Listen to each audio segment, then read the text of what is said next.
In August 2001, researchers at Iowa State University entered a laboratory with two groups of mosquitoes, two compounds, and a discovery that the American Chemical Society presented to the world. One group was exposed to DEET, the active ingredient in almost every repellent sold in the United States since 1946. The other was exposed to the oil of a plant that grows as a weed along the banks of the Mississippi River, in the Appalachian trails, in the fields of the Midwest, and that anyone can harvest for free. The result? The plant was 10 times more effective. And you'll never see that in a REI gondola. If this is your first time here, subscribe and turn on notifications so you don't miss any secrets the industry tries to keep hidden. Anyone who frequents the Boundary Waters Canoe area in Minnesota knows exactly what I'm talking about. There are over 200 lakes, a perfect setting for canoeing and camping, and a concentration of mosquitoes that can ruin 3 days of hiking in a matter of minutes. Local guides who spend the entire summer in those waters stopped buying store-bought repellent years ago. They use a plant, the same one the Ojibwe, the native people of that region, used before any spray existed on this continent. The Iowa State study was presented at the 222nd National Meeting of the American Chemical Society in Chicago. The numbers were striking, with a low dose of nepetalactone, 0.1 satontritin, 0.1% concentration, only 25% of the mosquitoes remained on the treated side. With DET at the same dose, 40 to 45% of the insects stayed. In the spatial repellency analysis, the plant compound worked at much lower concentrations than DET could even achieve. And the researchers, the same ones who 2 years earlier had discovered that the plant also repels cockroaches, estimated that 10 times less quantity would be needed for the same effect. Do you know what happened next? No major insect repellent brand funded follow-up research for a commercial product using this plant. None. DET continued to rake in billions, and the plant continued to grow freely along trailheads from Tennessee to Montana. This is nothing new. The Cherokees in the Smoky Mountains used this plant before the American Revolution. Deer hunters in the Texas Hill Country have known about it informally for decades. Outsiders in the Pacific Northwest collect it every summer without calling it a repellent, simply because that's how it's always been. The knowledge exists. It just doesn't have a profit margin. The plant is called catnip, Nepeta cataria. Yes, it's the herb that drives cats completely out of control. But the compound that does this, nepetalactone, is exactly what transforms the plant into a laboratory-grade repellent. It sounds absurd, but the chemistry is straightforward. Nepetalactone structurally mimics an alarm pheromone that aphids release when attacked by predators. When a mosquito detects this compound in the air, its nervous system doesn't process it as a bad smell. It processes it as immediate danger. It's not a preference, it's a biological command. The insect flees by instinct, in the same way you move away when you hear a fire alarm, even without seeing smoke. And it goes beyond mosquitoes. Researchers from Iowa State and the USDA have documented its effect against stable flies, ticks, and black flies. The same compound. Anyone who spends weekends in the swamps of Florida or the forests of the American Northeast, the Lyme disease belt that stretches from Maine to Minnesota, knows that protection against ticks is just as critical as protection against mosquitoes. The EPA itself lists catnip oil as an active ingredient in registered skin repellents. It's been on the official list since researchers proved it works.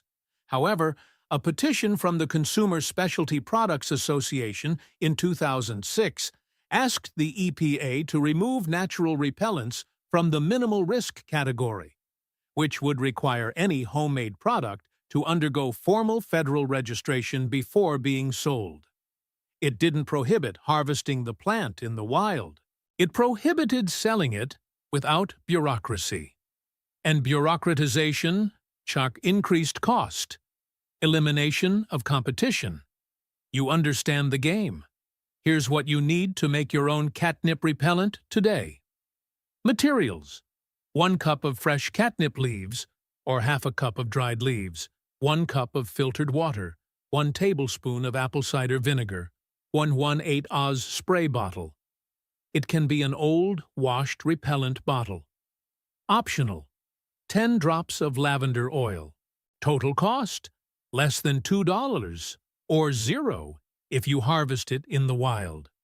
Catnip grows as a weed in much of the American Midwest and East. You'll find it on riverbanks, trail edges, and open fields from Michigan to Missouri, Tennessee to Oregon.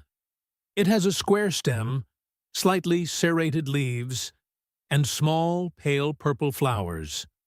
Scratch the leaf with your fingernail. If you smell a minty, spicy scent, that's catnip. Step 1. Boil the water.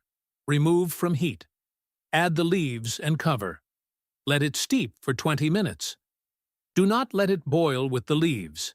Heat above boiling point breaks down some of the nepetalactone and reduces its effectiveness. Step 2. Strain well and squeeze the leaves to extract everything. Discard the pulp. Step 3. Mix in the apple cider vinegar. It acts as a natural preservative and enhances the absorption of the active compound into the skin. Step 4. Pour into a spray bottle. Add lavender oil if desired. The secret that makes all the difference: let the mixture rest in the refrigerator for at least 4 hours before using. This time stabilizes the nepetalactone in solution and concentrates the active compound. Anyone who skips this step and complains that it didn't work skipped exactly this step.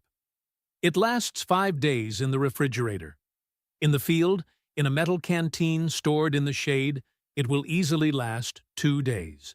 If you want to boost it, you can add yarrow, Achelea millefolium, a native plant found along trails throughout the Appalachian Trail and the Rocky Mountains.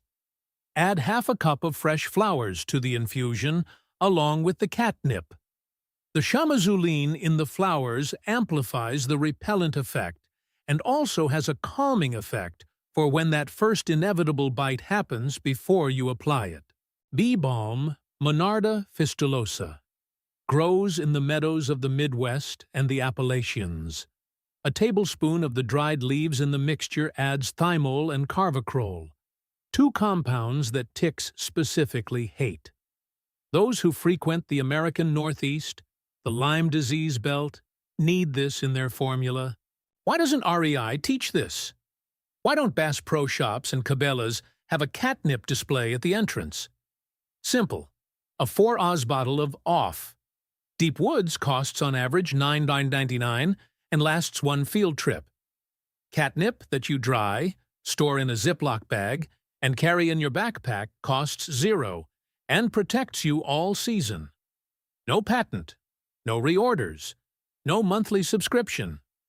The American market for natural repellents is worth a projected $1.1 billion by 2030.